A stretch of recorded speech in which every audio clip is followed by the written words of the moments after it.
మత్స్యకారులకు మాయమాటలు చెప్పి ఓట్లు వేయించుకొని వారి అభివృద్ధిని జగన్ ప్రభుత్వం గాలికి వదిలేసిందంటూ కూటమి అభ్యర్థి ఏలూరి సాంబశివరావు మండిపడ్డారు. బాపట్ల జిల్లా చిన్నగంజాం మండలంలో విస్తృతంగా ఎన్నికల ప్రచారాన్ని నిర్వహించారు. గత ప్రభుత్వంలో మత్స్యకారులకు సబ్సిడీపై డీజిల్ మారబోట్లు వలలు ఇచ్చి వారిని ఆర్థికంగా అభివృద్ధి చేస్తామన్నారు. ఇక వైసీపీ ప్రభుత్వం దేశంలో ఎక్కడా లేని విధంగా పెట్రోల్ డీజిల్ రేట్లు విపరీతంగా పెంచి మత్స్యకారుల పొట్టకొట్టిందంటూ సాంబశివరావు మండిపడ్డారు. ఉప్పు రైతుల సమస్యలను పరిష్కరిస్తామని ఆయన హామీ ఇచ్చారు. ఎందుకంటే 5 సంవత్సరాలుగా ఎన్నో అకృత్యాలు ఎన్నో దుర్మార్గాలు చేసిన వైఎస్ఆర్ కాంగ్రెస్ పార్టీ వలన ఈ యొక్క రాష్ట్రం పూర్తిగా నష్టపోయింది. అన్ని రంగాల్లో భ్రష్టుపట్టాం.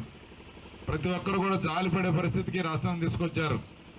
ఈ రాష్ట్రంలో రైతాంగం కానీ మహిళలు కానీ బడుగు బలహీన వర్గాలు కానీ దళితులు కానీ ముస్లిం మైనారిటీ సోదరులు కానీ వీరందరూ కూడా పూర్తిగా నష్టపోయామనే భావనలో ఉన్నారు.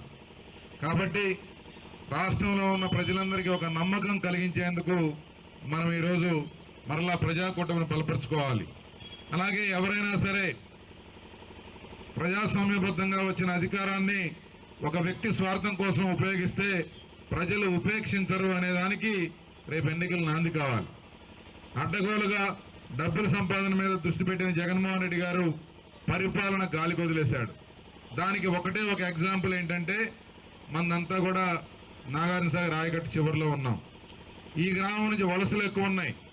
గతంలో ఈ ప్రాంతం నుంచి వివిధ ప్రాంతాలకి మన కర్ణాటక కానీ ఇతర ప్రాంతాలకి మన గంగవరం నుంచి విపరీతంగా వలస వెళ్ళేవాళ్ళు.